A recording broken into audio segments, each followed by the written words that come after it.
Shalom Bapak Ibu Saudara, mari pada pagi hari ini saya mengajak setiap kita untuk kita menghampiri tahta hadirat Tuhan. Sekalipun hari ini kita masuk dalam lembah kekelaman, tapi kita percaya Dia Allah yang setia dalam setiap kehidupan kita. Terima kasih Tuhan. Sekalipun ku berjalan dalam lembah gelap, namun tangan-Mu selalu menopang hidupku. Saat ku dalam ketakutan, Kau hadir di sisiku. Kau berkata, jangan takut, Kau beriku kemenangan. Kaulah Tuhan yang berjanji, tak sekalipun Kau ingkari kesetiaan-Mu sungguh terbukti di sepanjang hidupku. Untuk selamanya ku kan setia melayani, mengasihi-Mu. Tiada Tuhan seperti-Mu, Yesus. Kau Allahku yang setia. Terima kasih Tuhan. Sekalipun ku berjalan dalam lembah gelap, namun tangan-Mu selalu menopang hidupku. Saat ku dalam ketakutan, Kau hadir di sisiku. Kau berkata, jangan takut, Kau beriku kemenangan. Kaulah Tuhan yang berjanji, tak sekalipun Kau ingkari kesetiaan-Mu sungguh terbukti di sepanjang hidupku. Untuk selamanya ku kan setia melayani, mengasihi-Mu. Tiada Tuhan seperti-Mu, Yesus. Kau Allahku yang setia. Kaulah Tuhan yang berjanji, tak sekalipun Kau ingkari kesetiaan-Mu sungguh terbukti di sepanjang hidupku. Untuk selamanya ku kan setia melayani, mengasihimu, tiada Tuhan sepertimu. Yesus, Kau Allahku yang setia, tiada Tuhan sepertimu. Yesus, Kau Allahku yang setia, tiada Tuhan sepertimu. Yesus, Kau Allahku yang setia. Oh, Kau Allah yang setia Tuhan, kami bersyukur kepadamu. Kami naikkan syukur kami padamu Tuhan. Kami tinggikan, kami muliakan hanya nama-Mu Tuhan di hidup kami. Haleluya,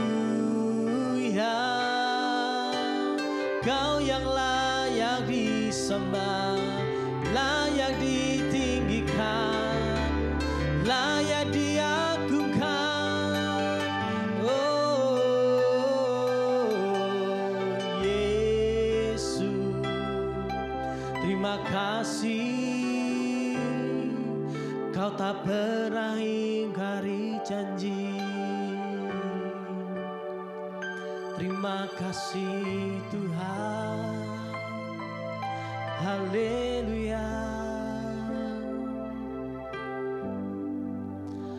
Kaulah Tuhan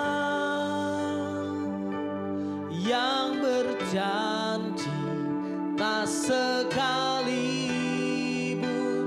Kau ingkari kesetiaan-Mu sungguh terbukti di sepanjang hidupku,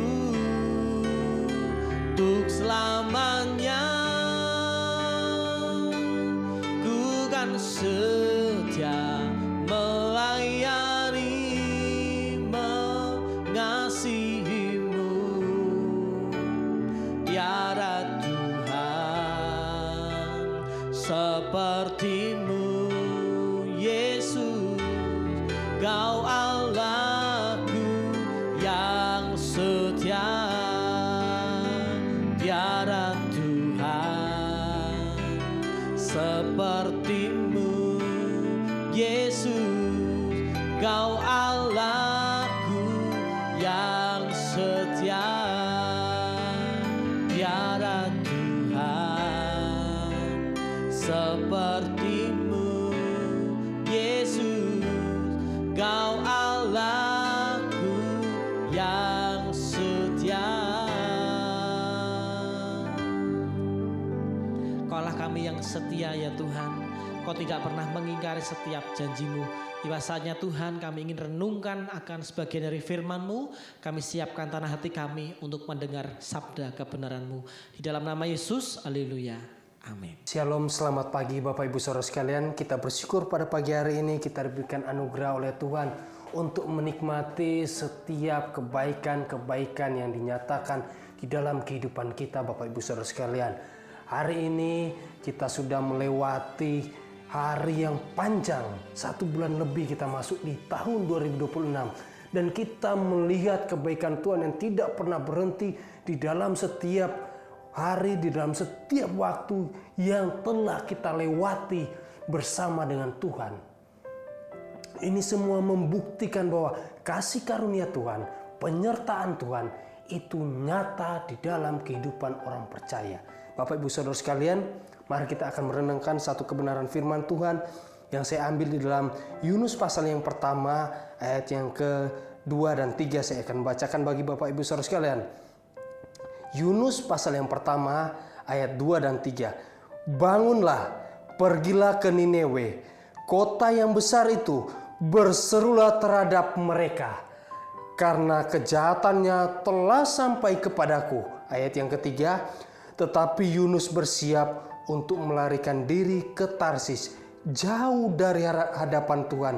Ia pergi ke Yafo dan dapat di sana sebuah kapal yang akan berangkat ke Tarsis. Ia membayar biaya perjalanannya lalu naik ke kapal itu untuk berlayar bersama-sama dengan mereka ke Tarsis, jauh dari hadapan Tuhan.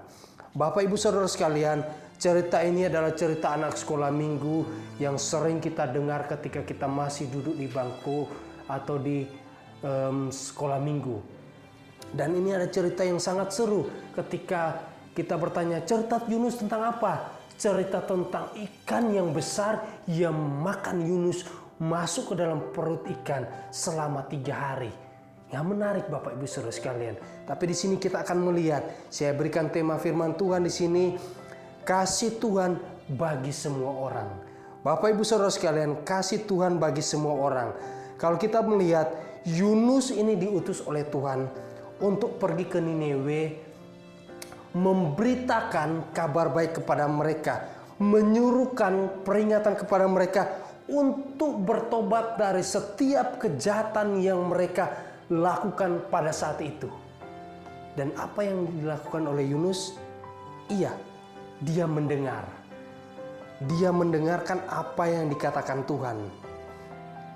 Ayat kedua, bangunlah, pergilah ke Niniwe, kota yang besar itu, berserulah kepada mereka. Dia mendengarkan seruan Tuhan pada waktu itu.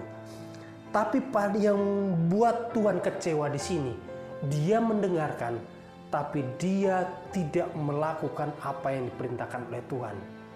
Dia memang naik kapal, tapi dia tidak menuju ke tempat yang dituju oleh Tuhan. Dia merubah arah perjalanannya. Ini yang tidak diinginkan oleh Tuhan. Padahal Bapak Ibu Saudara sekalian, Tuhan merindukan kasih-Nya sampai ke tempat yang belum mendengar kasih-Nya. Tuhan menginginkan Niniwe itu bertobat. Tuhan menginginkan Niniwe itu kembali kepada Tuhan, meninggalkan segala kejahatan mereka. Bapak Ibu Saudara sekalian, memang di dalam kehidupan kita mungkin ketika orang lain berbuat kejahatan kepada kita, akan sangat sulit untuk kita menerimanya. Akan sangat sulit untuk kita memberikan pengampunan kepada mereka. Mungkin Yunus di sana berpikir demikian. Dia tahu kasih-Nya Tuhan itu terlalu besar bagi umat manusia. Dia tahu, dia mengerti jelas itu. Tapi dia tidak inginkan kota Niniwe itu bertobat atau meninggalkan kejahatan mereka. Dia inginkan mereka itu dimusnahkan oleh Tuhan. Dia tidak inginkan kasih Tuhan sampai kepada mereka. Di sana katakan, ayat yang ketiga dikatakan di sana Bapak Ibu Saudara sekalian, tetapi Yunus bersiap dan melarikan diri ke Tarsis, jauh dari hadapan Tuhan. Ia pergi ke Yafo, mendapatkan di sana sebuah kapal yang akan berangkat ke Tarsis. Ia membayar biaya perjalanannya, lalu naik ke kapal itu untuk berjalan bersama-sama dengan mereka ke Tarsis, jauh dari hadapan Tuhan. Yang pertama kita pelajari di sini, kasih Tuhan itu ada bagi semua orang. Kenapa Bapak Ibu Saudara sekalian? Yang pertama, karena Tuhan merindukan setiap orang berbalik dari kejahatannya kepada kebaikan. Meninggalkan kejahatan, meninggalkan perbuatan yang jahat dan menuju kepada kebaikan. Itulah kerinduan Tuhan di dalam setiap kehidupan kita.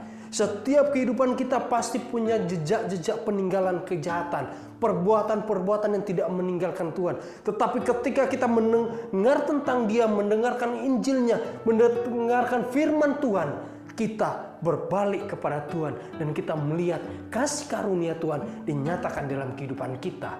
Dan Tuhan inginkan itu terjadi kepada orang-orang di Niniwe.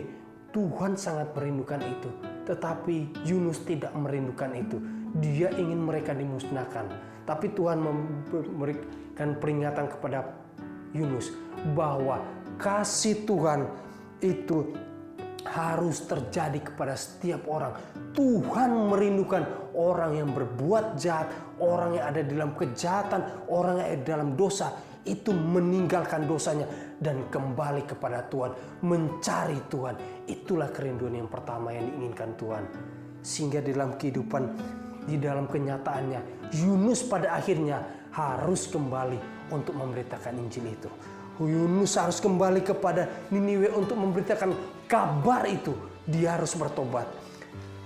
Yang kedua, kasih Tuhan bagi semua orang. Yang kedua yaitu karena Tuhan rindu semua umat manusia menikmati anugerahnya Tuhan. Ketika seseorang meninggalkan perbuatan jahat, meninggalkan perbuatan dosa, meninggalkan apa yang tidak baik dan tidak berkenan di hadapan Tuhan, dan kembali kepada Tuhan, orang tersebut menikmati anugerah Tuhan yang sangat besar dalam kehidupannya. Kenapa Bapak Ibu Saudara sekalian? Karena dia bisa melihat dirinya yang sekarang sudah menjauh dari dosa. Dia bisa melihat kehidupannya sekarang yang sudah tidak hidup lagi di dalam dosa. Dia sudah berbalik kepada Tuhan, melihat kepada Tuhan, bahwa di sana ada anugerah yang senantiasa menunggu, yang senantiasa menginginkan kita kembali kepada Dia. Dan itulah yang diinginkan oleh Tuhan Yesus Kristus dalam kehidupan kita. Walaupun kita sudah sering melakukan dosa, walaupun pada sebelum-sebelumnya, kehidupan sebelumnya, kita sering jatuh di dalam dosa, kita hidup di dalam dosa, kita hidup di dalam kedagingan, perbuatan dosa, kejahatan yang sangat-sangat berat. Tetapi ketika kita melihat Tuhan, kita melihat anugerah yang sangat besar di hadapan Tuhan. Kita melihat bahwa di sana ada anugerah pengampunan yang Tuhan berikan kepada setiap orang yang mau datang kepada Dia untuk berbalik kepadanya. Dan itu yang diinginkan Tuhan di dalam kehidupan orang-orang Niniwe, Bapak Ibu Saudara sekalian. Setiap kita pasti punya peninggalan-peninggalan yang buruk, peninggalan-peninggalan perbuatan-perbuatan yang tidak baik, perbuatan-perbuatan kejahatan. Tapi di sana ketika kita diperhadapkan dengan Tuhan, kita melihat di sana ada anugerah Tuhan. Perintah Tuhan tidak untuk hanya dikagumi, tapi perintah Tuhan itu untuk dilakukan. Yunus harusnya melakukan itu, bukan hanya kagum akan perintah Tuhan, tapi harus dilakukan. Bapak Ibu Saudara sekalian, mungkin Yunus gagal di dalam bagian ini, tapi dalam kehidupan kita, mari kita belajar untuk tidak gagal seperti Yunus ketika mendengarkan perintah Tuhan. Ketika Tuhan memerintahkan kita, ayo perdengarkan Injilnya, perdengarkan firman-Nya kepada mereka. Jangan hanya disimpan sendiri, sehingga mereka di luar sana tahu tentang anugerahnya Tuhan, tahu tentang kasih-Nya Tuhan yang selalu merindukan anak-anaknya, umatnya, umat manusia itu untuk datang menyembah Dia sebagai Tuhan dan Juru Selamat. Dia sangat merindukan itu, Bapak Ibu Saudara sekalian. Mari, tidak patut kita untuk kita menghalangi kasih Tuhan untuk sampai kepada orang di luar sana. Terhadap orang-orang jahat pun kasih Tuhan itu harus sampai kepada mereka. Ketika kita melihat beberapa teman rekan kerja kita, ketika mereka melakukan pelayanan, mungkin di lapas, mungkin di penjara-penjara, ketika mereka menyampaikan Injil, di sana orang-orang penjara sangat-sangat para nabi di sana sangat-sangat merindukan tentang yang namanya anugerah Tuhan itu. Mereka hanya menunggu waktu kapan mereka keluar dari dalam penjara atau dalam lapas itu untuk kembali kepada Tuhan. Karena ketika di Injil terus-menerus diberikan firman Tuhan terus-menerus, mereka melihat bahwa di sana ada anugerah Tuhan yang selalu menantikan mereka, selalu menunggu mereka setiap saat, setiap waktu. Sehingga tidak sepatutnya kita untuk menghalangi kasih Tuhan. Karena kita pun kerap melakukan kejahatan di mata Tuhan. Kita pun kerap melakukan sesuatu hal yang buruk di hadapan Tuhan. Sehingga sepatutnya kita untuk memberitakan kasih Tuhan kepada mereka. Walaupun kenyataannya kita memang masih melakukan hal yang buruk di hadapan Tuhan, melakukan hal yang jahat di hadapan Tuhan. Tapi ketika kita mengetahui tentang kasih Tuhan itu, sampaikan kepada mereka sehingga mereka mengetahui tentang kasih Tuhan, anugerah Tuhan yang begitu besar itu, yang begitu indah itu untuk dinyatakan di dalam kehidupan mereka.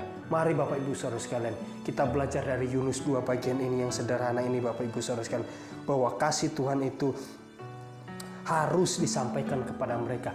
Tuhan merindukan mereka. Kasih Tuhan itu, Tuhan merindukan mereka untuk dapatkan kasih Tuhan. Tuhan inginkan mereka untuk menikmati anugerah Tuhan itu. Sebagaimana kita pada saat pagi hari ini sudah menikmati anugerah Tuhan, sudah menikmati kasih-Nya Tuhan. Tuhan Yesus memberkati. Amin firman Tuhan Bapak Ibu Saudara sekalian.